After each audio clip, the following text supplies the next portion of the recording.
Qu'est-ce que la Blackmagic CK a dans le ventre? C'est ce qu'on va voir tout de suite. Salut à tous, salut à toi.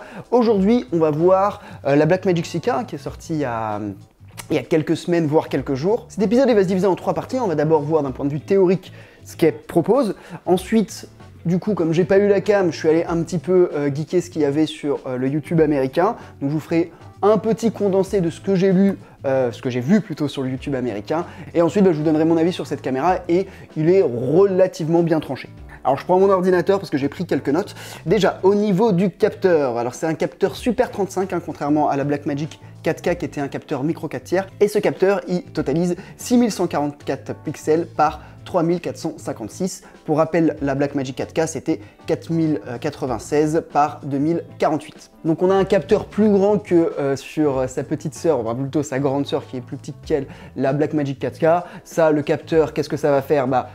Déjà, il y aura une meilleure sensibilité, on aura plus de lumière, on aura aussi un angle de champ équivalent, plus de flou, et puis surtout, le capteur, il propose de filmer en 6K, et ça, c'est vraiment intéressant, parce que c'est dans sa gamme de prix, la seule caméra qui propose ça à l'heure actuelle. Même si on attend la dernière de Red, la Komodo, je pense que la Komodo sera quand même plus chère que la Blackmagic. Et puis surtout, ça propose du 6K, et le 6K, est-ce que c'est intéressant, est-ce que c'est pas intéressant? On développera ça un petit peu plus tard dans la vidéo. Niveau dynamique, la dynamique, pour rappel, c'est le nombre de nuances de gris qu'il y a entre le blanc le plus blanc et le noir le plus noir. Elle est de 13 diaph, c'est pas mal. Pour info, la dynamique d'un œil, c'est 24 diaph. La FS7, c'est 14 diaph et la 7S2, c'est 12 diaph. Donc on est quand même au-dessus, à gamme équivalente, à prix équivalent, on est quand même au-dessus en termes de dynamique de diaph. Donc sur les caméras et surtout DSLR de même tarif, on est légèrement au-dessus. Alors j'ai pas trouvé la dynamique de la 7 III, peut-être qu'ils l'ont rattrapé, ça je ne sais pas, ça c'est une information, si vous l'avez dans les commentaires, n'hésitez pas à la mettre. Et en revanche, pour une caméra cinéma, parce qu'elle est quand même vendue comme une caméra cinéma, on est bien en dessous des Red et évidemment des Alexa. Niveau monture, là pareil, on change par rapport à sa grande petite sœur. C'est plus une monture micro 4 tiers, c'est une monture EF, donc avec des optiques Canon. Donc ça peut être intéressant pour tous ceux qui ont plein d'optiques Canon. Et actuellement, les optiques Canon, c'est peut-être ce qui est le plus répandu dans les foyers, entre guillemets. Niveau connectique, je rentre pas dans les détails, je vous laisse directement aller sur la fiche du site. Truc sympa, elle a une entrée XLR. C'est pas un truc vital et incroyable, mais bon, c'est toujours sympa d'avoir une entrée XLR. Truc moins sympa, elle a pas de sortie SDI. Et ça, voilà, pour une caméra cinéma, pas de sortie SDI, c'est un petit peu chaud. Alors évidemment, on va pouvoir adapter, elle a une sortie HDMI, on va pouvoir adapter avec justement des convertisseurs Blackmagic, mais on aurait quand même préféré avoir une vraie sortie SDI. Donc au final, cette caméra Blackmagic 4K, elle ressemble énormément à sa grande petite sœur, sauf sur 2 points qui sont la taille du capteur et la monture qui n'est pas micro 4 tiers mais qui est EF. Du coup on va retrouver un petit peu les mêmes qualités et surtout les mêmes inconvénients. En inconvénient on pense tout de suite à la batterie. Alors Blackmagic ils ont sorti pas mal d'accessoires de batterie mais ça leur dit tout de suite la cam, ce qui montre bien que c'est pas forcément une caméra filmmaker. Alors comme j'ai pas pu la tester, vu qu'on me l'a pas envoyé après, si quelqu'un veut m'envoyer la Blackmagic, c'est avec grand plaisir que je ferai une chronique dessus. Je suis allé voir ce qui se faisait sur les YouTube américains. Alors qu'est-ce qu'on en dit? Je vais plus parler des points négatifs, parce qu'au final, les points positifs, j'en reparlerai à la fin, donc ça reste le 6K. Alors 13 de dynamique de diaph, est-ce que c'est un point positif? Ça dépend où tu te places. Par exemple, Mathieu Miseraka qui a fait une vidéo dessus, il trouvait ça dégueulasse. Pour une caméra de filmmaker, 13 de dynamique de diaph, moi je trouve ça pas trop dégueulasse. Après, le souci c'est que c'est pas une caméra de filmmaker, on y revient juste après. Premier défaut, et ça c'est un petit peu gênant, c'est pour le 120 fps. Alors déjà le 120 fps, on peut tourner qu'en 2,8K, ça ok, bon pour une caméra de cette gamme, c'est tout à fait honorable. Le souci, c'est qu'il y a un crop de 3,8. 3,8 de crop, c'est énorme, et même avec des super courtes focales, t'as quelque chose d'assez serré. Donc ça, c'est incompréhensible. Alors il y aura peut-être des upgrades, mais un crop de 3,8, c'est énorme et ça rend le 120 fps inutilisable. Au niveau des menus, les reviewers c'était plutôt partagé. Globalement, les personnes étaient assez contents des menus Blackmagic qui sont assez ergonomiques. L'écran, c'est vrai que c'est du quasiment tout tactile et ça peut en rebuter certains. En revanche, l'écran, il est grand, il est beau. Le souci, c'est que quand tu tournes en plein jour avec, tu es obligé de booster la luminosité à fond. Et ça défonce ta batterie. Et comme la batterie, c'est pas déjà une des qualités premières, voire plutôt un des défauts premiers de la Blackmagic, hein, autant la 4K que la 6K, et c'est assez relou. Autre point qui est assez étrange, c'est que les ventilateurs donnent directement sur le capteur. Donc en gros, voilà, si tu commences à aller un peu crapahuter avec, tourner à la plage, en forêt, qu'il y a beaucoup de vent, le capteur est quand même pas super méga protégé. Après, au niveau de la carcasse de la caméra en elle-même, l'ergonomie est pas incroyable, surtout si tu rajoutes les supports batterie. Elle paraît pas non plus super solide et dans tous les cas, c'est une caméra qui est vraisemblablement faite pour être équipée. Hein. C'est pas une caméra qui est faite pour être utilisée nue. Donc du coup, qui dit équipement de caméra dit rajouter un petit peu de prix. Autre problème qui, j'espère, sera réglé par Blackmagic, mais en 6K, tu peux filmer qu'en RAW et pas en Apple ProRes, et en 4K, tu peux pas filmer en RAW, tu peux filmer qu'en Apple ProRes. Donc ça, c'est assez étrange. Alors a priori, en 2,8, là, tu peux filmer en RAW et en Apple ProRes. Alors, va savoir. Ok, on a vu les défauts, maintenant, on va voir les qualités. Le 6K, est-ce que c'est bien, est-ce que c'est pas bien? Moi, je trouve ça quand même assez cool. Déjà qu'en 4K, tu peux cropper à 200%. En 6K, tu peux... Oulala, il faudra que je fasse le calcul dans ma tête, donc je vais vous le mettre en bas. Mais ça donne une capacité de crop quand même assez top. Après, la vraie question, c'est est-ce que tu vas utiliser ce genre de crop pour tes productions? Moi qui adore les animés, les mangas et tout, je me dis déjà, putain, tu pourrais faire des espèces de mise en scène avec des dézooms, des déplacements en post-prod comme un animé. Mais voilà, est-ce que c'est vraiment utile pour ce que tu fais? Est-ce que surtout pour du cinéma, c'est vraiment utile? Je ne sais pas, mais moi je trouve que c'est quand même un bon argument. Deuxième chose, le RAW. Alors, Blackmagic a sorti en 2018, hein, juste après l'annonce de l'Apple ProRes RAW, le Blackmagic RAW. Alors, il y a plusieurs niveaux de RAW, et voilà, c'est des RAW qui viennent un petit peu concurrencer avant le gros RAW qui était, mis à part le RAW propriétaire de Red et d'Arri, le RAW qui était utilisé, c'était le Cinema DNG, qui était un RAW de Adobe libre de doigts, plus ou moins, et qui était un peu galère à utiliser. Alors, j'ai pas du tout testé que ce soit l'Apple ProRes RAW ou le Blackmagic RAW. Le RAW, est-ce que c'est fait pour tout le monde ou pas? C'est quand même...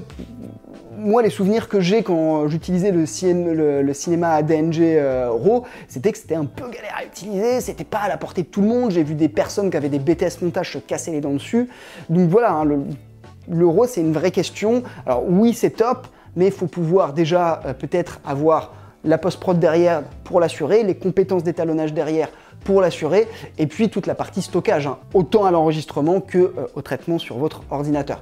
Après, voilà, le Blackmagic RAW a plus ou moins été pensé pour être simplifié. Les questions aussi que je me pose, c'est est-ce que le Blackmagic RAW peut être utilisé facilement autant sur DaVinci, hein, DaVinci qui a été créé par Blackmagic, que sur d'autres logiciels de montage comme Premiere, Final Cut ou Avid, même si je pense pas que beaucoup de personnes qui regardent cette vidéo utilisent Avid. Autre point intéressant, le double ISO qui permet d'avoir une bonne sensibilité.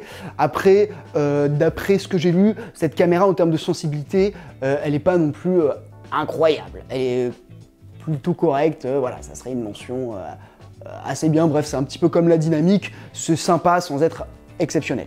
On a vu les qualités, on a vu les défauts, maintenant on va passer à la conclusion et mon avis, hein, qui n'engage que moi, c'est que cette caméra en fait, elle va reprendre un petit peu le même défaut que la première Blackmagic, hein, le cube que j'avais acheté d'ailleurs et qui prend la poussière, qui est la Blackmagic Production 4K. Il l'avait sorti aussi en 2K et voilà, c'est un petit peu les mêmes défauts, c'est-à-dire que c'est une caméra entre deux gammes. C'est pas une caméra de vidéaste filmmaker. L'autofocus n'est pas incroyable, il n'y a pas de stabilisation, c'est chaud, elle n'est pas d'une ergonomie top, la batterie est vraiment pas fou, ou alors tu dois acheter plein d'accessoires qui te ralourdissent la caméra, donc c'est clairement pas une caméra de filmmaker. Le seul truc qui est top, qui est bien, c'est qu'elle a 13 diaphes de dynamique, ce qui est peut-être un poil mieux que les caméras de filmmaker. Mais sinon, à part ça, je vois pas trop d'avantages. Et du coup, pour un filmmaker, voilà, je pense qu'il y a des Sony A7S ou alors un GH5 voire un GH5S sont plus appropriés que la Blackmagic. Et du coup pour les filmmakers, je pense que des caméras type A7S ou alors GH5, GH5S seront plus appropriés pour un filmmaker. Après bon bah c'est vrai qu'il n'y a pas le 6K et il n'y a pas le RAW. Le 6K, est-ce que c'est vraiment utile? Je ne sais pas, on a vu aussi qu'il y avait des problèmes au niveau des FPS et pour le RAW, voilà, il faut savoir le traiter, le RAW. Je peux pas trop m'exprimer sur le Blackmagic RAW parce que déjà, moi, je suis pas du tout un expert du RAW. Et je pense que le RAW, ça va vraiment être un truc de vraiment gros geek, donc ça peut être un avantage si vraiment on veut geeker ça. Après, il y a pas mal de personnes qui se contenteront de tourner en Apple ProRes parce que plus simple à utiliser, peut-être plus léger. Alors je sais que là les nouveaux RAW sont quand même plus légers que les RAW habituels, mais voilà, l'Apple ProRes plus simple à utiliser et dans les Apple ProRes classiques, donc le 4.2, plus léger. Du coup, c'est pas une caméra de filmmaker, on pourrait dire que c'est une caméra de cinéaste, en tout cas pour les projets où on prend le temps de faire une mise en scène, donc typiquement clip, pub et fiction. Mais le souci, c'est que voilà, la plupart des clips, des pubs et des fictions, elles vont préférer louer du matériel un peu plus haut de gamme. Généralement, voilà, on préférera louer pour l'occasion du matériel certes qui est beaucoup plus cher à l'achat, mais qui augmente le confort de tournage énormément, que directement voilà, passer par cette caméra, on va dire cinéma, mais entrée de gamme. Surtout qu'en plus cette caméra entrée de gamme, il faudra l'accessoiriser, et ça les accessoires faut compter au moins 1000 € d'accessoires. Du coup cette caméra va avoir du mal à trouver sa place, alors va y avoir un marché dans tout ce qui est production avec de la mise en scène entrée de gamme. J'ai envie de dire le clip, mais le fait qu'elle ait des gros problèmes avec les ralentis, bon, ça peut être un petit peu chiant. Après, bon, on peut toujours tourner en 60, pourquoi pas, mais ça peut être un petit peu chiant. Le court-métrage, voilà, mais le court-métrage étudiant, et c'est des choses sans argent. Alors oui, pour un court-métrage étudiant, ça peut être cool, mais un étudiant qui achète ça, très rapidement, s'il est passionné, il va upgrader, et au bout de 2 ans, sa caméra, il sera sur des projets où il sortira des vraies caméras. Donc est-ce que c'est intéressant? Ça aussi, j'en suis pas sûr. Et enfin, ouais, pour la pub, éventuellement, des petites pubs, si vous êtes une boîte de prod qui arrivait à choper des petites pubs entrée de gamme, mais voilà, la Blackmagic, encore une fois, faut la maîtriser, le RAW, faut la maîtriser, faut des personnes qui savent utiliser le RAW. Donc voilà, cette caméra, je pense qu'elle a du mal à trouver sa place sur le marché. Elle répond à une demande qui n'est pas vraiment présente, elle est trop entre deux, et du coup, je la déconseille, et voilà, si vous êtes un filmmaker, prenez plutôt des DSLR. Si vous êtes un cinéaste, alors ok, si vous voulez enchaîner, tourner, faire vos propres trucs en autoproduction, ça peut être sympa, mais je pense que voilà, les personnes qui font du cinéma, tout le monde a un copain qui peut prêter, dépanner une RED. Il y a des premières RED qui font encore le taf, qui se louent pour pas grand chose. Donc est-ce que c'est intéressant d'investir dans une Blackmagic? Je sais pas. En tout cas, moi, j'ai fait il y a quelques années l'erreur d'investir dans une Blackmagic caméra 4K et voilà, elle m'a servi sur un projet. Ensuite, elle a pris la poussière, elle est invendable. Donc voilà, je déconseille. Donc voilà, je déconseille. Après, c'est vrai qu'elle n'est pas forcément super chère, 2700 €, même s'il faut rajouter 1000 € d'équipement, on arrive à 4700 €. À 4700 €, on n'est plus très loin de la gamme que j'appelle les caméras polyvalentes, avec la FS7, la FS5, plus qui est dans cette gamme de prix, l'Eva One, les C100, 200, 300, je connais pas bien ce que propose Canon, et même la gamme de Blackmagic Ursa, qui pour le coup, voilà, ce sont plus des caméras un peu plus polyvalentes, et là on pourra plus faire plus de projets avec. Donc voilà, je pense qu'elle va avoir du mal à trouver sa gamme, surtout que Red va sortir la Komodo à la rentrée, donc je pense que cette caméra va avoir du mal à trouver un marché et va pas marcher du coup. Après, j'ai déjà un pote qui l'a commandé, donc voilà, il y a quelques geeks et passionnés qui vont l'acheter.